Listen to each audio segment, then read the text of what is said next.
Namaste, Caregoodies. This is Aman Kamai, host, and I welcome you all to the pilot episode of the Caregood Experience. Today we have Avanti Nagral as a guest, and I'm super excited to see her help you out in your journeys, whether it be your high school or your college or life in general, like she's helped mine.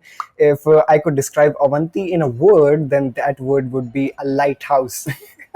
Now you all must be wondering why, because if you look up to her, chances are that you're going to reach your destination even on the most foggy days. And Avanti don't necessarily need an introduction, but for the sake of formalities, like Avanti, why don't you introduce yourself? Aman, no one has ever that honestly, no one has ever introduced me as a lighthouse, and that's also so kind of you. Um, okay, so now my introduction will be hi, namaste. My name is Avanti. I'm a lighthouse. I'm kidding. Um, I am I guess job wise, I'm a singer songwriter, content creator, also entrepreneur.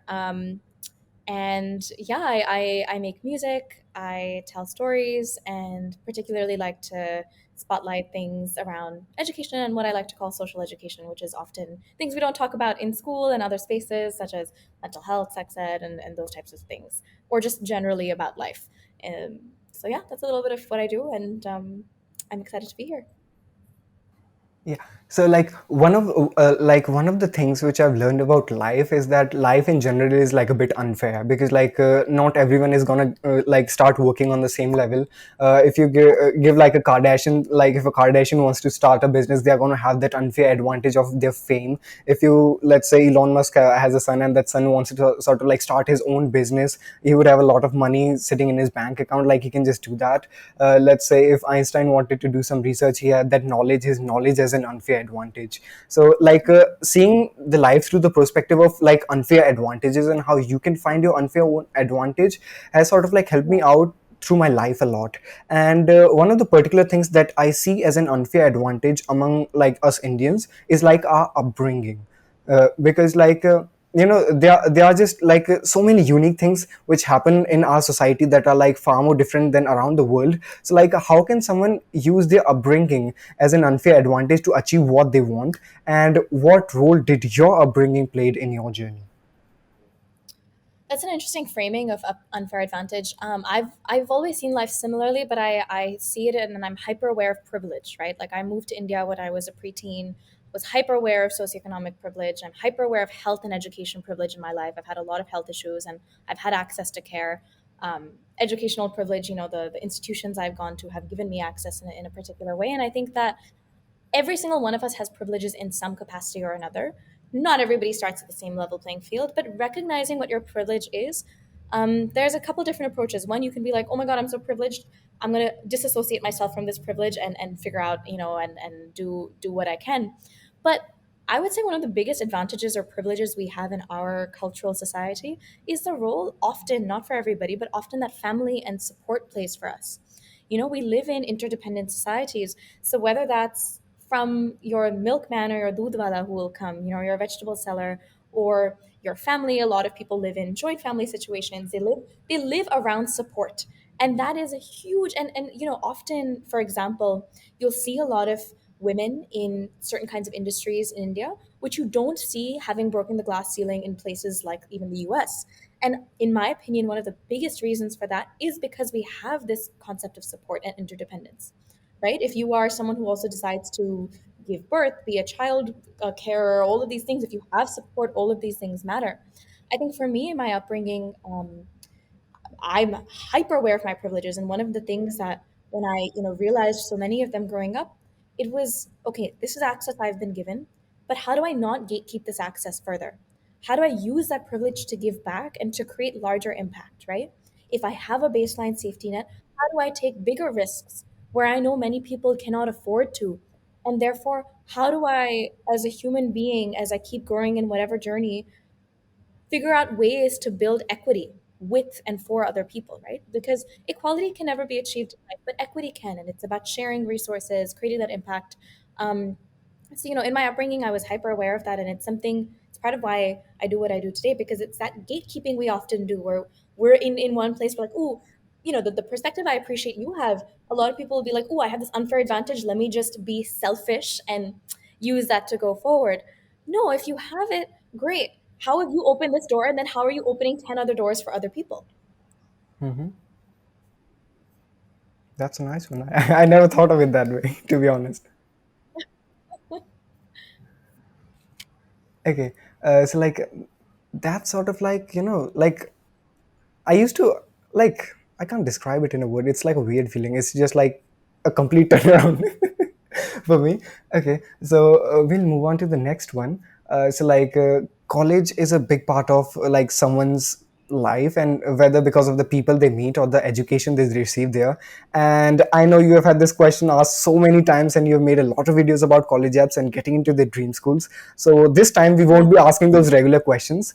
The question I want to ask this time is like, what are the big no's that prevent someone from getting into what they call the dream schools? Because like now that my application cycle is over, I've now realized that the dream schools are like just another thing that you can sort of like you look up to when you're little, but then when you reach that age and you have done your college application, these things doesn't really matter. But like for someone who is just going into the college application, they're like so much hyped about this thing. So like, what are the big no's for them? Big nose number one, and I really wish I had someone tell me this when I was applying, is it's hard, but do not stress so much about the process that you lose who you are as a human being. Because at the end of the day, this is one just, step along your journey. Let's say you don't get into whatever institution you wanted to get into at this point. There's always masters. There's always enough examples of people that, have made it successful beyond just their institution. An institution is just simply a door, right? It is providing potentially an advantage to you, like we were talking about, but that's all it is. It opens a door, and beyond that, it's on you. And these institutions don't necessarily shape who you are. Um, what I mean by that is, of course, any experience shapes who you are, but the institution does not make you you. You are who you are, and that just happens to be an experience that you have.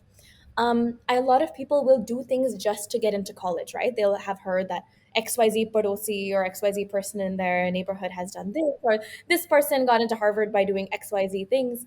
No, that's not going to work for you. And these colleges have become very, very good at being able to see through that.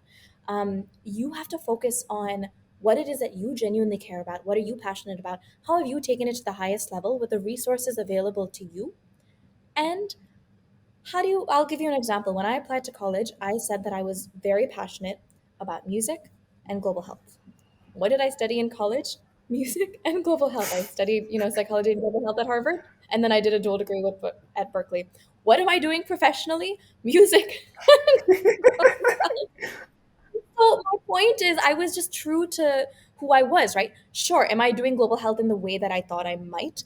No. But am I still utilizing those tools in creating larger impact around conversations around health things, education things of that nature? Yes, right. And that just goes to show that for me, it wasn't, oh, I'm trying to game my system and get into college. It's truly something I wanted to do, and college was just a toolkit along the way. So genuinely, that's really important. And the biggest like tiny piece of advice that I will give you that's really important and underrated is your recommendations matter a lot. I remember when I got into college, I was talking to my admissions officer, and she mentioned all of these things were absolutely amazing and blah blah blah blah blah. But what spoke to me the most was the way in which your recommenders spoke about you. They spoke so highly of you as a human being, not just as a student. That made a huge difference. And so, like it's just foundationally building relationships with people, your teachers, your peers, all of that. Hmm. Okay, so the next question is something which was like really close to me, because like Mhm. last year you had some like one of the hardest times of your life, because like as what I could see through the perspective of YouTube and stuff like that.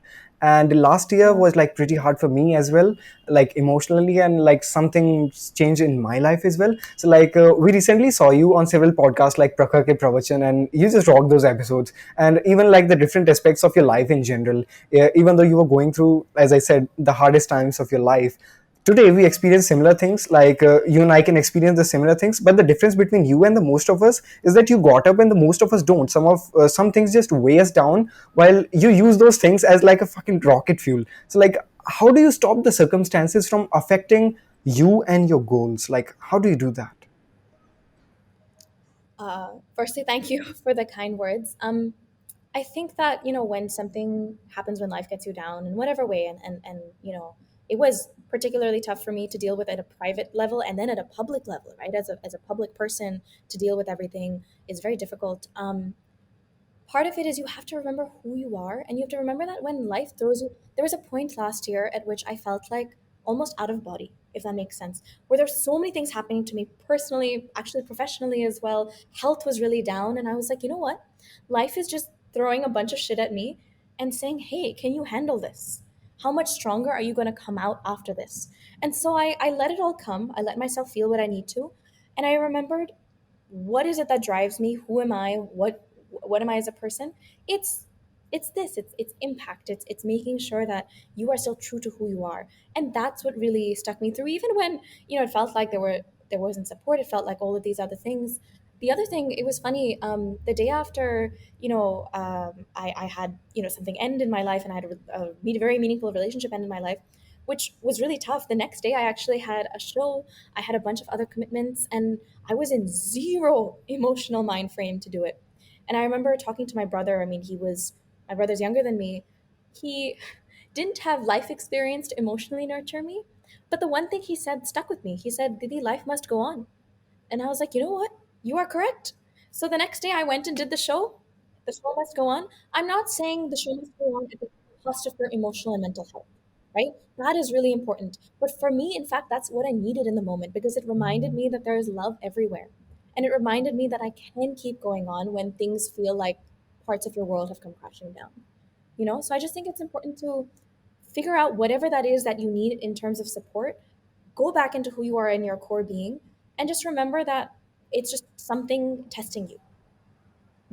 Like last year, as I said, like was pretty difficult for me as well on like personal level and like professional level as well. So one of the things that stuck with me was like this concept of amor fati, which is like a Roman philosophy. It is a part of Roman philosophy, and a Yeah, philosopher said like amor fati, and which basically translates to a love of fate. And Marcus Aurelius would describe it as like life is, let's say, is like a blazing fire, and that makes flames. But like everything that goes into it, like what does the fire does, it sort of like just amplifies itself. You throw something in the fire, it just amplifies itself. So like imagine your life like a fire, and whatever that's throwing, like someone is throwing into that fire, like just use that thing as your fuel and just accept it for what it is. Because like the circumstances don't care about how you feel. The circumstances are not emotional. They don't have they are not sentient. So like they won't care. It's you who have to care. And it's not about what life throws at us, it's about like how you sort of like tackle those things. So like amor fati has been just like a phrase that has stuck with me. And yeah, that was I love like a that. No, I've no, no, I've learned something new today. I'm really grateful. I agree. I mean, at the baseline for me, I was like, okay, what is in my control? None of these things are in my control. What's in my control is how I emotionally show up to this, this situation, and what I do, and my intentions. My intentions can be misinterpreted. My emotions can be misinterpreted, everything else. But what's in my control is who I am, what my intentions are, and the hard work I put into something. That's it, right? Like you're saying, the fuel, whatever it is. So it's just reframing those things in your life. And Mhm. I'm so happy to hear that you are in a better place now. Thank you so much. Okay, so now we'll move on to the rapid fire questions. So these are some of the spiciest questions that we have picked up from different genres. So like the first question is gonna be, Cool. have you seen RRR? I'm definitely you've seen that. Yes, but not at one stretch. So like the question here comes the actual question. So like it took Ram Charan and Tarak like more than 20 takes to do the iconic Natu Natu step, and Rajamouli would still say like one more shot and one more shot. So like how much takes do you think we would take if you and I were doing the same step in the presence of Rajamouli?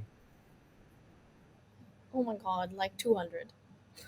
Pardon me? But we wouldn't want to waste his time. I said 200 takes. However, I wouldn't want to waste his time. So instead, I would catch you and have us practice for 2 hours. So we just do it in two or three takes. Okay, moving on to the next question. So, like, if you were to die tomorrow, what is that one thing that you would most likely to do today? So, like, as a stoic, I ask this question almost every day, and the only thing that remains constant in my answer is like hugging my mom for as long as I can. So, like, what is that one thing for you? Telling the people who I care about and who matter to me that I love them, and reminding them of that. Next one is you have to pick one: Taylor Swift or Beyonce. Taylor Swift. Oh, you're Swifty. So, like, suppose Ed Sheeran replaced Eminem to sing the Slim Shady, and Angel Bird Humperdinck sang some popular Udit Narayan song. The one with the Ed Sheeran sounds like a disaster. But like, if you could pick one artist to replace an original artist for one song, what would that artist be, and what would that song be? Oh damn, that's really hard. I would think cross culturally, but I don't think people can pull off languages. If I'm being very honest with you, I feel like Kelly Clarkson can do any song in the world. I don't know if you've watched. She has a talk show. She Mhm. can sing any song and make it sound like her own. So I'd pick her to replace anybody. I'm sure she could even sing a Hindi song if she tried. I'll put her on my wish list as a singer. Okay, so like the final question. Oh, this one is a good one. I should have read the for rapid fire questions first time. Okay, so who is the most awesome podcast host you have ever seen? Oh my gosh. Well, I'm not at all biased right now because I'm on this podcast and I've done another podcast with Aman before, but Aman is great. And I've really enjoyed this podcast. Okay, guys. So, Ask me anything else. Instead of no further comments, do not ask me. okay, guys. So this was it for the episode. We had the privilege of having Avanti on the show today. Make sure to subscribe and check out her music. Spoiler alert: it is awesome. Thank you, guys. This was on.